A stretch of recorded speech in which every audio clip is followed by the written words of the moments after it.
आदरणीय स्वामी जी, मंच पर आसीन आदरणीय डॉक्टर वेद प्रताप वैदिक जी, मेरे बड़े भाई सरीखे श्री देवेंद्र शर्मा जी, अजय भाई, मेरे बड़े भाई सरीखे श्री ओपी श्रीवास्तव जी, श्रीमती रेणु श्रीवास्तव जी, अन्य सभी सम्माननीय अतिथिगण, स्वामी जी का जैसा निर्देश है, मैं आपसे 15 मिनट में कुछ बातें कहना चाहता हूं, कुछ बिंदु आपके बीच में रखना चाहता हूं। स्वदेशी से स्वावलंबी भारत, ये बात हमें आजादी के 60 साल के बाद कहने की क्या जरूरत है, क्योंकि ये बात तो लोकमान्य तिलक आजादी के पहले कहा करते थे। लोकमान्य तिलक सन 1905 में यही बात पर जगह जगह वर्कशॉप, सेमिनार, सिंपोजियम्स किया करते थे, स्वदेशी से स्वावलंबी भारत। 1905 से 1911 तक सैकड़ों बार उन्होंने इस विषय पर परिचर्चा आयोजित की है। इसी तरह से 1905 से 1911 के बीच में लाला लाजपत राय स्वदेशी से स्वावलंबी भारत की बात किया करते थे। इसी तरह से कलकत्ता के और पूरे बंगाल और भारत के बहुत बड़े क्रांतिवीर अरविंदो घोष स्वदेशी से स्वावलंबी भारत की बात किया करते थे। हमारे देश के आजादी के बहुत बड़े नायक महात्मा गांधी आजादी के पूरे समय में, माने आजादी के आंदोलन के पूरे समय में स्वदेशी से स्वावलंबी भारत की बात किया करते थे। तो स्वदेशी से स्वावलंबी भारत की बात करने वाले आजादी के पहले के नेता थे। अब आजादी के 60 साल के बाद हमको स्वदेशी से स्वावलंबी भारत की बात क्यों करनी पड़ रही है? क्या हमारी मजबूरी है? क्या हमारी तकलीफ है? हमारा दुख क्या है? हमारा दर्द क्या है? हमारी पीड़ा क्या है? क्यों हमें यही बात कहनी पड़ रही है जो कभी गांधी जी को कहनी पड़ी, लाला लाजपत राय को कहनी पड़ी, विपिन चंद्र पाल को कहनी पड़ी, लोकमान्य तिलक को कहनी पड़ी, वही बात आज क्यों कहनी पड़ रही है? अब तो आजादी आ गई है, अब तो अंग्रेज चले गए हैं, अब तो ईस्ट इंडिया कंपनी भी नहीं है इस देश में, तब तो हम अंग्रेजों के गुलाम थे, ईस्ट इंडिया कंपनी के गुलाम थे, इसलिए हम स्वदेशी की बात करते थे। अब आजादी के 60 साल के बाद फिर स्वदेशी की बात क्यों करनी पड़ रही है? ये गंभीर प्रश्न है और वो प्रश्न मैं आपके सामने खोलना चाहता हूं। बात ऐसी है कि हमारे देश में 15 अगस्त 1947 को सत्ता हस्तांतरित तो हो गई, आजादी नहीं आई, स्वतंत्रता नहीं आई इस देश में। 15 अगस्त 1947 को गोरे अंग्रेजों से काले अंग्रेजों को सत्ता का हस्तांतरण हो गया, स्वतंत्रता नहीं आई, आजादी नहीं आई। क्योंकि स्वतंत्रता का मतलब है अपने तंत्र में जीना, आजादी का मतलब है अपनी व्यवस्थाओं में जीना।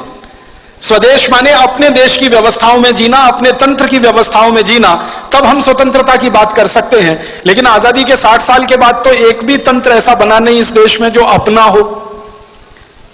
जिस संसद से कानून पारित होते हैं वो संसद अंग्रेजों की बनाई हुई है, वो अपनी कहां है?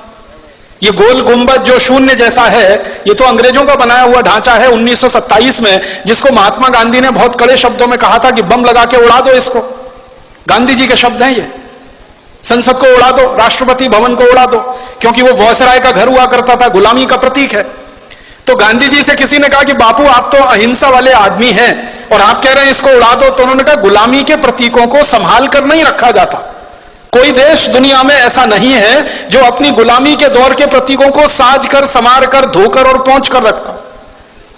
हमने रखा हुआ है। हमारा तंत्र जो संसद हमने बनाई है, दुर्भाग्य से जिसको हम संसदीय लोकतंत्र कहते हैं, ये तो अंग्रेजों का सिस्टम है पूरा का पूरा, जिसको इंग्लैंड में वेस्टमिनिस्टर सिस्टम कहा जाता है, उसको हमने दुर्भाग्य से पार्लियामेंट्री डेमोक्रेटिक सिस्टम कहना शुरू कर दिया, जो कहीं से भी पार्लियामेंट्री नहीं है और कहीं भी डेमोक्रेटिक नहीं। आजादी आई नहीं है, स्वतंत्रता मिली नहीं है। बस इतनी ही स्वतंत्रता और आजादी है जो मैं आपसे कह रहा था कि पहले गोरे अंग्रेजों का शासन चलता था, अब काले अंग्रेजों का शासन चलता है। व्यवस्थाएं सबकी सब वही हैं, कानून सबके सब वही हैं, नीतियां सबकी सब वही हैं, सब कुछ अंग्रेजों के जमाने का आज भी चल रहा है इस देश में। इसलिए हमको आज भारत स्वाभिमान की तरफ से स्वदेशी की बात फिर करनी पड़ रही है, क्योंकि सब कुछ अधूरा है 15 अगस्त 1947 के बाद। मैं आपको बहुत दुख के साथ एक बताना चाहता हूं, अंग्रेजों ने भारत को गुलाम बनाया और भारत जैसे 50 देशों को गुलाम बनाया। उनमें से कुछ देश हैं जैसे कनाडा है, ऑस्ट्रेलिया है, न्यूजीलैंड है, ये एक ग्रुप के देश हैं। भारत है, पाकिस्तान है, बांग्लादेश है, ये दूसरे ग्रुप के देश हैं। मॉरिशस है, श्रीलंका, ये तीसरे ग्रुप के देश हैं। ये ग्रुपिंग किस तरह की है? अंग्रेजों ने 3 तरह के देश गुलाम बना के रखे थे। एक देश को अंग्रेज कहा करते थे self governing colonies. Self governing colonies में ये था कनाडा, ऑस्ट्रेलिया, न्यूजीलैंड, ये अंग्रेजों का गुलाम था, लेकिन इनकी कैटेगरी थी सेल्फ गवर्निंग कॉलोनीज, माने वो देश कुछ कुछ अपने हित के कानून खुद भी बना सकते थे, लेकिन ज्यादा कानून अंग्रेज बनाते थे। दूसरे ग्रुप में श्रीलंका, मॉरिशस जैसे देश थे जिनको क्राउन कॉलोनीज कहा जाता था उस जमाने में। क्राउन कॉलोनीज में श्रीलंका था, मॉरिशस था, ये सूरीनाम वगैरह ये देश थे। और तीसरा था डिपेंडिंग कॉलोनीज, उनमें भारत, पाकिस्तान वगैरह वगैरह थे। डिपेंडिंग कॉलोनीज सबसे खराब गुलामी का ढांचा था, सबसे खराब गुलामी का। उसमें क्या होता था कि आपको अपने हाथों, अपने देश के लिए, अपनी व्यवस्थाओं के लिए कुछ भी करने का अधिकार ही नहीं है, सब कुछ अंग्रेजों के पास है, आप तो उनके पूरे डिपेंडेंट हैं। तो वो हम डिपेंडेंट अंग्रेजों के हो गए क्योंकि हमारे यहां गुलामी आ गई और वो हमारी कुछ छोटी मोटी गलतियों से आ गई। ईस्ट इंडिया कंपनी यहां व्यापार करने के लिए घुस गई। एक राजा था जहांगीर, उसने आगा न देखा न पीछा, लाइसेंस दे दिया व्यापार करने का। जैसे आजकल हमारे नेता विदेशी कंपनियों को व्यापार करने के लाइसेंस दे देते हैं थोड़े से पूंजी के लालच में कि विदेशी पूंजी आएगी, थोड़ी विदेशी पूंजी आएगी। इन मूर्ख नेताओं को यह नहीं मालूम है कि बाहर के बोतल के दिए हुए खून से कोई मरीज जिंदा नहीं बचता। अगर किसी व्यक्ति का खून बनना बंद हो जाए, अगर किसी देश में पूंजी का उत्पादन होना बंद हो जाए, तो बाहर की पूंजी लाकर किसी देश का विकास नहीं हो सकता। जैसे किसी मरीज के शरीर में खून बनना बंद हो जाए तो बोतल का खून चढ़ाकर कितने दिन जिंदा रखेंगे आप उस मरीज को? आखिर उसको आज नहीं तो कल अपना खून बनाना ही पड़ेगा, तभी वो जिंदा रहेगा। वैसे ही पूंजी की जरूरत है तो पूंजी उत्पादन का तरीका बढ़ाना पड़ेगा, बनाना पड़ेगा, न कि ये कि हम भीख मांग के हमेशा पूंजी लाएंगे। तो विदेशी पूंजी पर आधारित ये देश बनाने के चक्कर में सारे दरवाजे खोल दिए। आजादी मिलने के 50 साल भी पूरे नहीं हुए, सारे दरवाजे फिर खुल गए। फिर से विदेशी कंपनियों का स्वागत है, ग्लोबलाइजेशन है, लिबरलाइजेशन है, प्राइवेटाइजेशन है, हजारों हजारों कंपनियों को बुलाया जा रहा है। हर एक क्षेत्र में उनको व्यापार करने का लाइसेंस दिया जा रहा है। जिन जिन क्षेत्रों में हम व्यापार करते थे अच्छा, वहां भी उनको बुलाया जा रहा है। पानी बेचने के लिए विदेशी कंपनियां आ गई, आलू का चिप्स बेचने के लिए आ गई, टमाटर की चटनी बेचने के लिए आ गई, आम का अचार बेचने के लिए विदेशी कंपनियां आ गई, डबल रोटी पाव रोटी बेचने के लिए, अंडरवियर बनियान बेचने के लिए विदेशी कंपनियां, क्रीम पाउडर लिपस्टिक बेचने के लिए विदेशी कंपनियां, साधारण सी छोटी छोटी चीजों से लेकर हर बड़ी चीज तक सब कुछ विदेशी बेचेंगे इस देश में, ऐसा माहौल बनाया जा रहा है। और उसी में जीएम फूड वाली विदेशी कंपनियों के लिए भी लाइसेंस दिए जा रहे हैं और उनको भी यहां बुलाया जा रहा है। जिनको बुलाने को दुनिया का कोई देश तैयार नहीं है, उनको भारत सरकारें दरवाजा खोल के बुला रही हैं, आइए हमारे यहां, जो करना है करिए, बस थोड़ा सा हमको पूंजी निवेश की जो जरूरत है उसमें पूर्ति होती रहे, थोड़ा टैक्स मिलता रहे और नेताओं को वाइंडिंग अप चार्जेस मिलते रहे, रिश्वत मिलती रहे, घूस मिलती रहे। हर विदेशी कंपनी के लिए दरवाजा खुला है। ऐसा लगता है कि भारत कोई खैराती धर्मशाला हो गया है जिसमें हर एक के लिए दरवाजा खुला है, सबको बुलने आने की खुली छूट है। अभी थोड़े दिन पहले हम जिनको भगा रहे थे भारत छोड़ो, अब उनको बुला रहे हैं वापस आओ। 1942 में महात्मा गांधी का नारा था इस देश में, क्रांतिकारियों का नारा था क्विट इंडिया, छोड़ो भारत। अब हमारे देश के प्रधानमंत्री और मुख्यमंत्रियों का नारा है निट इंडिया, वापस आओ, KNIT, फिर जुड़ जाओ हमारे देश से। तो इतनी बेशर्म हमारे देश में नेतागिरी आई है, क्योंकि मैंने पहले ही कहा कि ये गोरे अंग्रेजों की जगह काले अंग्रेजों ने ले ली है। दिल दिमाग उनका वैसे ही चलता है जैसे अंग्रेजों का चलता था। आज हमारा देश दुर्भाग्य से पूरा का पूरा खतरे में है, क्योंकि ऐसे नेता देश में कुर्सी पर काबिज हैं जो हर क्षेत्र में विदेशी कंपनियों को बुला रहे हैं। उन्होंने इतिहास से सबक नहीं सीखा है कि एक गलती जहांगीर ने की थी जिसकी सजा पूरे देश ने 200 साल भुगती थी। अब लग रहा है कि जहांगीर ही जहांगीर पैदा हो गए हैं। मुझे तो कई बार ये व्यंग में कहने को मन करता है, जहांगीर मरा नहीं है, उसी की आत्मा हमारे देश के नेताओं में प्रवेश कर गई है। जो देखो विदेशी कंपनी को लाने के लिए विदेश जा रहा है, लाल कालीन बिछाकर उनका स्वागत कर रहा है।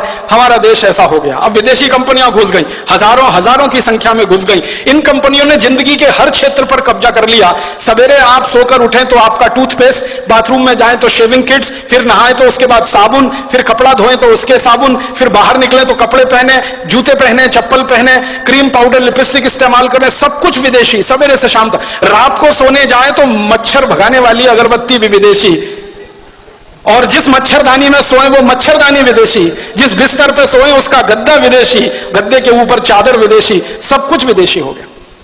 50 साल पहले तक इस देश में स्वदेशी स्वदेशी स्वदेशी स्वदेशी मंत्र हुआ करता था। आज इस देश के नेताओं ने विदेशी विदेशी विदेशी सब बना दिया।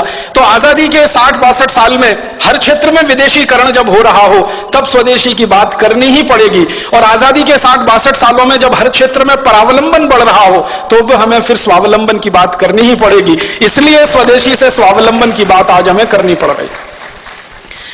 मैं आपको एक बहुत खराब बात कहना चाहता हूं, लेकिन वो आपको जानना जरूरी है एक सच के रूप में। हमारे देश में आजादी जब आने के लिए आंदोलन चल रहा था, संघर्ष चल रहा था, तो नेताओं के दो वर्ग थे। एक वर्ग था नेताओं का जो ये कहता था संपूर्ण आजादी चाहिए और अपनी शर्तों पर चाहिए, क्योंकि कोई भी देश दूसरे देश को गुलाम बनाए ये उसके संवैधानिक अधिकार का हनन है। किसी भी देश को गुलाम बनाना किसी भी सभ्यता में, किसी भी संस्कृति में, किसी भी समय में परमिसिबल नहीं है, उसकी अनुमति नहीं है।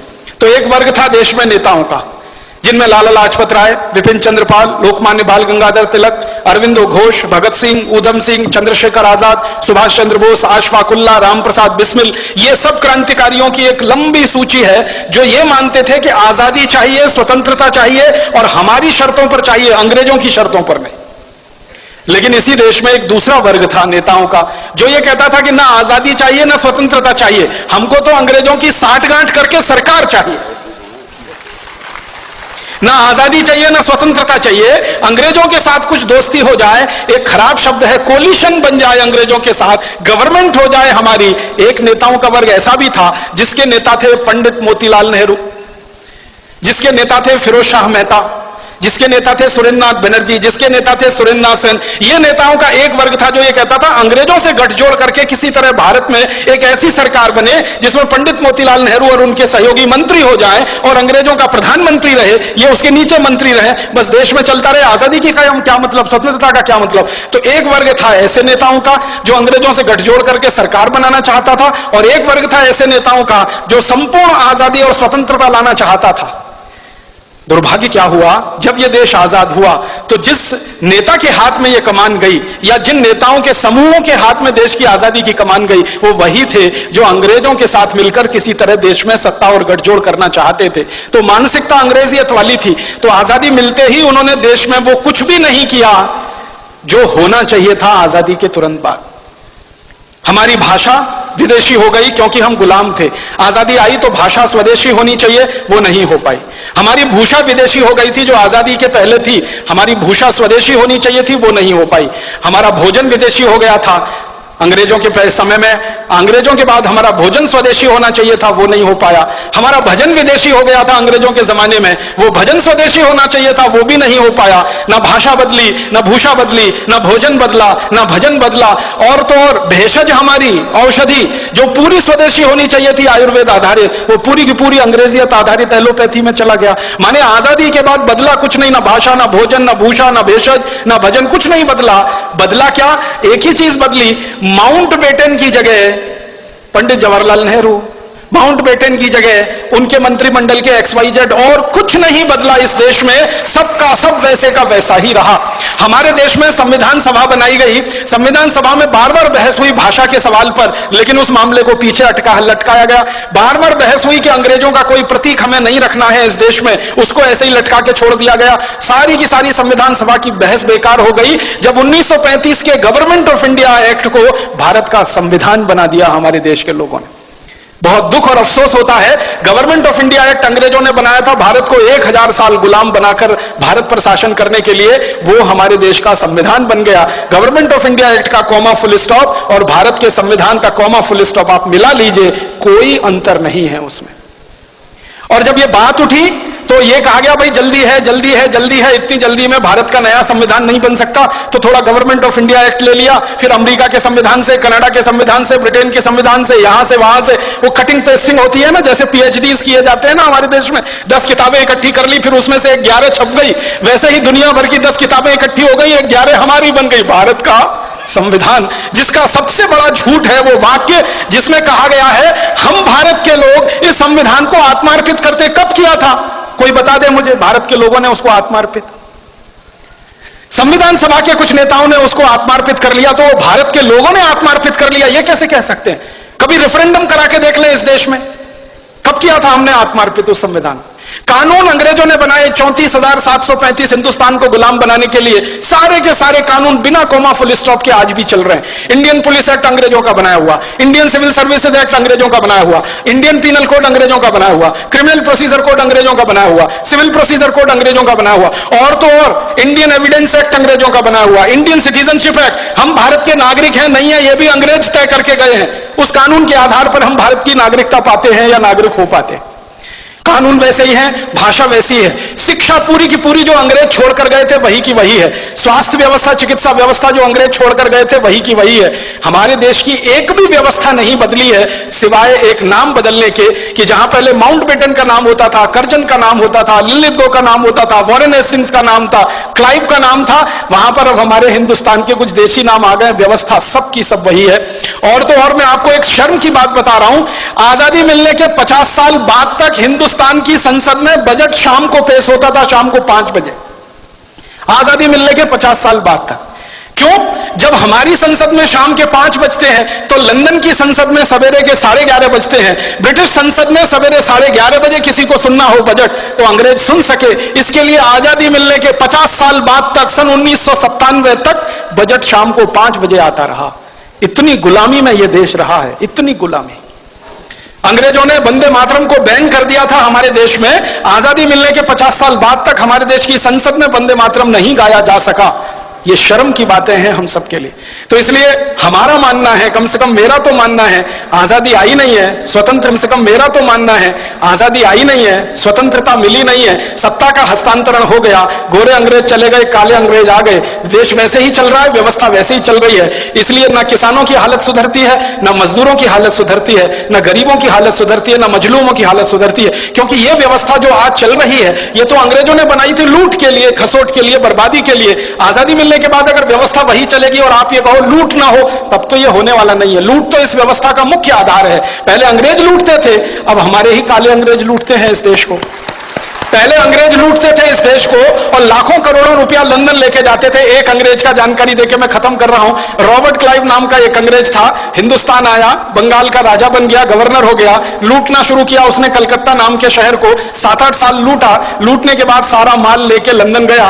ब्रिटिश पार्लियामेंट में उसकी शिकायत हो गई, कई लोगों ने उसकी शिकायत की कि इसने बहुत अत्याचार किए हैं भारत में और लूट मचाई है, तो उसके खिलाफ मुकदमा चला। वो अंग्रेजों का पहला और आखिरी अधिकारी था जिसके खिलाफ मुकदमा ब्रिटिश पार्लियामेंट में चला। तो एमपीस कुछ खड़े हो गए और उससे पूछने लगे, भाई तुमने क्या लूटा है, कितना लूटा है? तो कहता है कि मैंने जितना भी लूटा है उसका आकलन तो नहीं किया है, लेकिन भारत से लाने के लिए पानी के मुझे 900 जहाज लगे, 900 शिप्स भर के मैं सोना, चांदी, हीरा जवाहरात कलकत्ता से लूट कर लाया। तो फिर एक अंग्रेज पूछता है इसका वैल्यू बताओ, तो कहता है रफली 1000 मिलियन स्टर्लिंग पाउंड्स। एक अंग्रेज इतना लूट के ले गया, लंदन में उसने जमा कर लिया। तो ये तो अंग्रेज था जो विदेश से आया और हिंदुस्तान को लूट कर ले गया। अब काले अंग्रेजों ने इस देश का 72,80,000 करोड़ रुपए पिछले 60 साल में लूटा है और स्विट्जरलैंड की बैंकों में जमा कर रखा है। आप बताइए इनमें और अंग्रेजों में क्या फर्क है? तो इसलिए इन काले अंग्रेजों के खिलाफ ऐसी ही लड़ाई लड़नी पड़ेगी जो गोरे अंग्रेजों के खिलाफ लड़नी पड़ी थी।